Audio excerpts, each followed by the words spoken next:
Mahakama Kuu ya Marekani imetoa maamuzi mawili makubwa yanayogusa sera za Rais Donald Trump na mjadala mpana kuhusu haki za kiraia nchini humo, ikikataa juhudi zake za kufuta uraia wa kuzaliwa kwa amri ya rais, huku wakati huo huo ikiruhusu majimbo kuendelea kuwazuia wanafunzi waliobadili jinsia kushiriki katika timu za michezo za wasichana. Katika uamuzi wake wa kwanza, Mahakama Kuu ilitangaza kuwa amri ya utendaji iliyotiwa saini na Rais Trump iliyolenga kuondoa haki ya uraia kwa watoto wanaozaliwa Marekani na wazazi wasiokuwa na hadhi ya kudumu nchini humo ni kinyume cha katiba.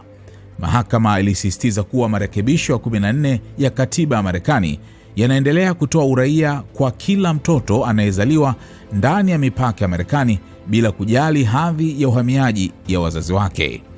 Uamuzi huo unaendelea kudumisha tafsiri ambayo imekuwepo kwa zaidi ya miaka 100 kwamba mtoto yeyote anayezaliwa Marekani ni raia wa Marekani tangu kuzaliwa. Jaji Mkuu John Roberts, akiandika maoni ya wengi yaliyoungwa mkono na majaji kutoka pande zote za kisiasa, alisema uraia ni haki ya msingi inayomruhusu mtu kushiriki kikamilifu katika maisha ya kisiasa na kijamii ya taifa. Waandishi wa marekebisho ya 14 walipanua ahadi hiyo kwa kila mtu aliyezaliwa huru katika ardhi hii. Leo tunaendelea kutekeleza ahadi hiyo, aliandika Roberts. Hata hivyo, majaji watatu wenye msimamo wa kihafidhina, Clarence Thomas, Samuel Alito na Neil Gorsuch, walipinga uamuzi huo. Baada ya kushindwa mahakamani, Trump alisema atageukia bunge la Marekani ili kupitisha sheria mpya ya kumaliza uraia wa kuzaliwa. Kupitia mtandao wake wa Truth Social, alisema hakuna ulazima wa kufanya marekebisho ya katiba, akidai kuwa sheria mpya inaweza kupitishwa kwa msaada wa rais. Mahakama Kuu imeendelea kuunga mkono uraia wa kuzaliwa, jambo ambalo ni baya kwa nchi yetu, lakini tunaweza kulirekebisha kupitia sheria mpya itakayopitishwa na Congress, aliandika Trump. Aliwataka wabunge kuanza mara moja mchakato huo, akiahidi kuwaunga mkono kikamilifu. Hata hivyo, wachambuzi wa masuala ya sheria wanaamini kuwa juhudi za kupitisha sheria hiyo zitakumbana na upinzani mkubwa ndani ya Congress kutokana na ulinzi uliopo wa marekebisho 14 ya katiba. Katika ujumbe mwingine, Trump alitoa kauli iliyowashangaza wengi baada ya kusema uamuzi huo umeipa China ushindi mkubwa. Kwa kejeli, alimpongeza rais wa China Xi Jinping, akidai kuwa uamuzi huo utaendelea kuruhusu kile kinachoitwa birth tourism, ambapo baadhi ya raia wa China usafiri kwenda Marekani kujifungua ili watoto wao wapate uraia wa Marekani.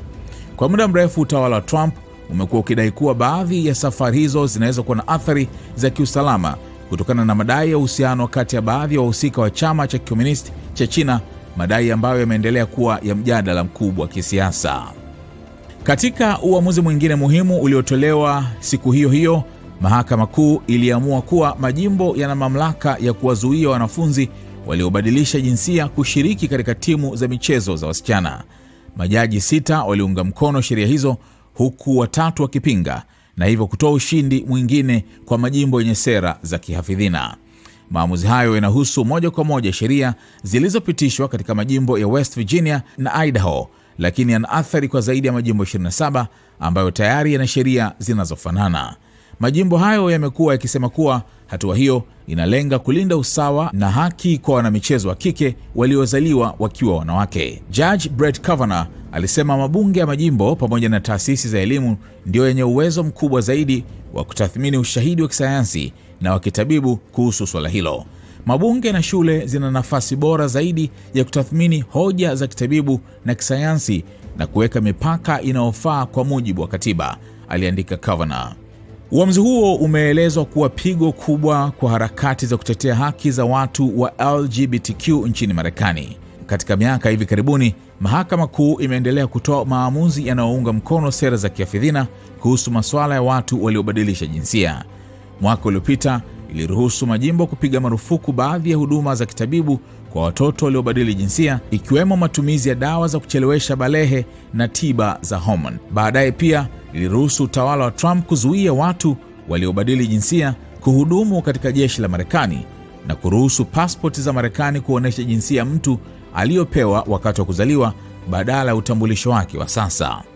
Baada ya uamuzi huo kuhusu michezo, Trump aliisifu Mahakama Kuu akisema imeondoa kile alichokiita hali isiyo na mantiki. Ushindi mkubwa, Mahakama Kuu ya Marekani imeamua dhidi ya wanaume kushiriki michezo ya wanawake. Hiyo hali ya ajabu sasa imeondolewa mezani, aliandika kwenye Truth Social.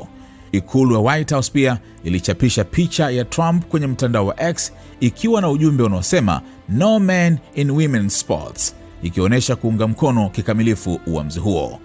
Maamuzi hayo mawili yanaongeza mvutano wa kisiasa nchini Marekani, huku masuala ya uhamiaji, haki za watu waliobadili jinsia na tafsiri ya katiba yakitarajiwa kuendelea kuwa miongoni mwa hoja kuu kuelekea uchaguzi ujao.